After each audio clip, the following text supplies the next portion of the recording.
Black Ships Before Troy, Act 2. Now remember when we left the goddesses in the first act, Eris had come in and created such discord, because that's what she does with the golden apple, and she caused a rift or a quarrel amongst the three other goddesses. Let's see if we can find out what happens amongst them in this act. And here are the important vocabulary words for Act 2. Now remember, some of these are hard to remember. So as you're reading, you need to go back to this slide to figure out what the words mean in the context of the reading that we're doing. Now these are the important words for Act 2. Soothsayer, tell what will truly happen. A prophet or a prophecy tells the future. Weep or wept is to cry tears. Toll is money charged to use roads or waterways. An archer is someone who's skilled with a bow and arrow. Wreath, leaves and flowers arranged in a circle. Suitor, a man who wants to marry someone. Good stead or instead, stead means place. So that would be a good place or in place. Foretell, say it before it happens. Seer or clairvoyant is a fortune teller, someone who claims to be able to tell the future.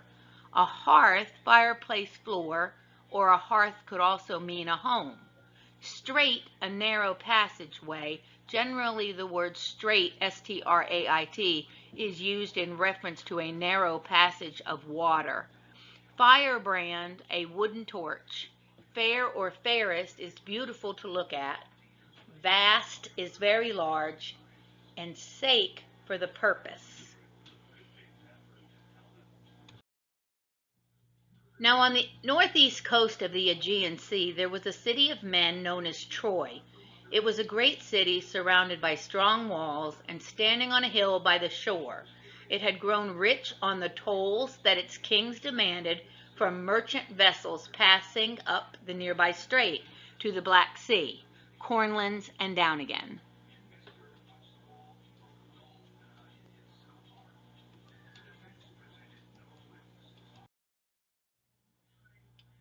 Priam, who was now king, was lord of wide realms and long-maned horses, and he had many sons about his hearth. While the quarrel about the golden apple was still raw and new, a son was born to him and his wife, Queen Hecuba, and they called him Paris. There should have been great rejoicing, but while Hecuba still carried the babe within her, the soothsayers had foretold that she would give birth to a firebrand that would burn down Troy. And so, when he was born and named, the king bade a servant carry him out into the wilderness and leave him to die. The servant did as he was bid, but a herdsman searching for a missing calf found the babe and brought him up as his own. The boy grew tall, strong, and beautiful, the swiftest runner and the best archer in all the country around. So his boyhood passed among the oak woods and the high hill pastures that rose toward Mount Ida. There he met and fell in love with a wood nymph called Onon, who loved him in return. She had the gift of being able to heal the wounds of mortal men, no matter how sorely they were hurt. Among the oak woods they lived together and were happy until one day the three jealous gods chanced to look down from Olympus and saw the beautiful young man herding his cattle on the slopes of Mount Ida. They knew, for the gods know all things, that he was the son of Priam, king of Troy, though he himself did not know it yet. The thought came to them that he would not know who they were, and therefore he would not be afraid to judge between them, and they were growing somewhat weary of the argument by then. So they tossed the apple down to him, and Paris put up his hands and caught it. After it, the three came down, landing so lightly that their feet did not bend the mountain grasses, and bade him choose between them which was the fairest and had the best right to the prize he held in his hand. First, Athena in her gleaming armor fixed him with sword-gray eyes and promised him supreme wisdom if he would name her. Then Hera in her royal robes as queen of the heaven promised him vast wealth, power, and honor if he awarded her the prize. Lastly, Aphrodite drew near to him, her eyes as blue as deep-sea water, her hair like spun gold wreathed around her head, and smiling sweet as honey, whispered that she would give him a wife as fair as herself if he tossed the apple to her. Paris forgot the other two goddesses with their offers of wisdom and power, forgot also for that moment dark-haired Oneina in the shadowed oak woods, and he gave the golden apple to Aphrodite. Then Athena and Hera were angry with him for refusing them the prize, just as the wedding guests had known that they would be, and both of them were angry with Aphrodite. But Aphrodite was well content and set about keeping her promise to the herdsman, who was a king's son.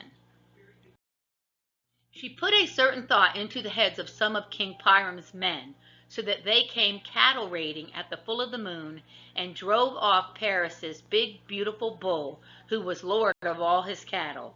Then Paris left the hills and came down into the city of Troy, seeking his bull. There, Hecuba, his mother, chanced to see him, and knew by his likeness to his brothers, and by something in her heart, that he was the son she had thought dead and lost to her in his babyhood. She wept for joy and brought him before the king. Seeing him living and so good to look upon, all men forgot the prophecy, and Priam welcomed him into the family and gave him a house of his own, like each of the other Trojan princes. There he lived whenever he would, but at other times he would be away back to the oak woods of Mount Ida to his love, Oenone.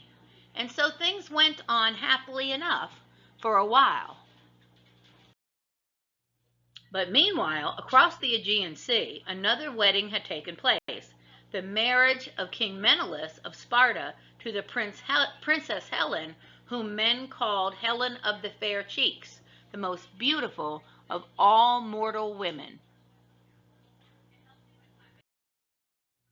Her beauty was famous throughout the kingdoms of Greece, and many kings and princes had wished to marry her, among them Odysseus, whose kingdom was the rocky island of Ithaca. Her father would have none of them, but instead gave her hand to Menelaus.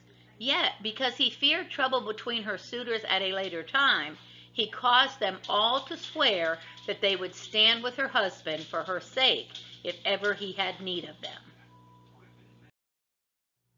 And between Helen and Odysseus, who married her cousin Penelope, who he loved well, there was a lasting friendship that stood her in good stead when she had sore need of a friend years afterward. This is the end of Act 2. So the three goddesses, they didn't really solve the problem with the golden apple. Paris did.